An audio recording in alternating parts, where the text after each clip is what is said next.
few athletes I've ever coached or experienced, even been around, that competes not only against other people, but he competes with himself. Rickey was one of those explosive ball players where he wanted to play. He wanted to be on the line, in the limelight every single moment on the field. Whatever he did out in the practice field was going to benefit him and help him at any other level that he pursued. I think that's what got him to the point where he was able to compete in the majors and ultimately get him to the Hall of Fame. But it's a great feeling just to be selected in that class of them fantastic ball players that you dream as a kid, you wishing that you can be a ball player and just do as half of what they're done. And it seems like now you're on that same plateau. It's all goosebumps, the thrill that you went out and worked hard and accomplished the same thing. So.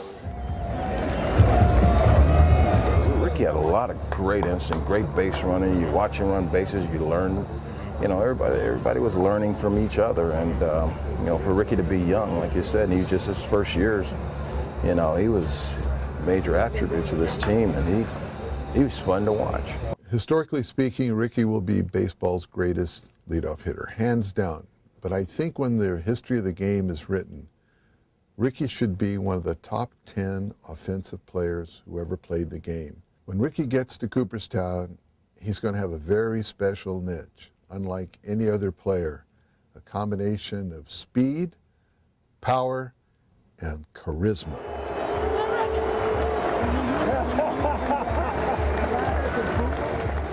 In my mind, he was probably one of the greatest ever, if not the greatest. Great guy, one of the nicest people I know. Very quiet, actually, in the clubhouse, but off the field, just a tremendous guy, and just a pleasure to always be around. His induction to the Hall of Fame is a great thing for the Bay Area, for the ownership of the A's, and for the A's fans. It's great for the organization. I would say that among players, exciting players, I never saw anybody who was more exciting than Rickey. As Tony La Russa would say, he's the most dangerous player in the game.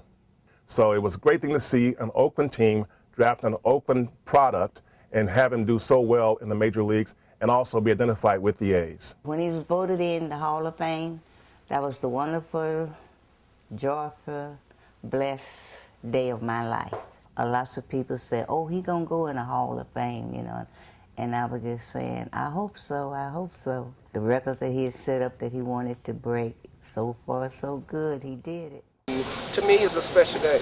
It's a special day, it's a special time, and you finally can say that you have accomplished something that maybe you dreamed as a kid to be like some of the greatest players that played the game. When I played for Oakland Tech, I didn't dream that way because I was dreaming that I was going to be a fantastic football player. He said, Mom, what you want me to do? And I always told him, I got your back, whichever, but I really, from my heart, I didn't want him to play football. He's one of the greatest I ever played with, and in '89, he took us to another level. He made a very good team great. Privileged to play with him. It's special for me as far as Rickey going in because he kind of took me up on his wings, when I was a rookie and the time that I spent with him. He gave me a lot of information on how to play the game, how to go about my business. So, Rickey Henderson, I was fortunate enough to play against Rickey and play with Rickey. Rickey and I were teammates not only in Oakland, but we were teammates in New York as well.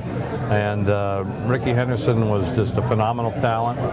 He's more than deserving, and I'm happy for him, and I congratulate him in going into the Hall of Fame this year. Athletes know athletes, and Rickey has always been better than all of us. And for him to get inducted in the Hall of Fame, it was inevitable, even in high school.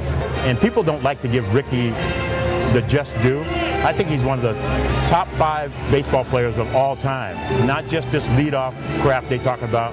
This guy can destroy a ball game for another team, and he's done it for over 20 years, and he deserves everything they're going to bestow on him in the Hall of Fame.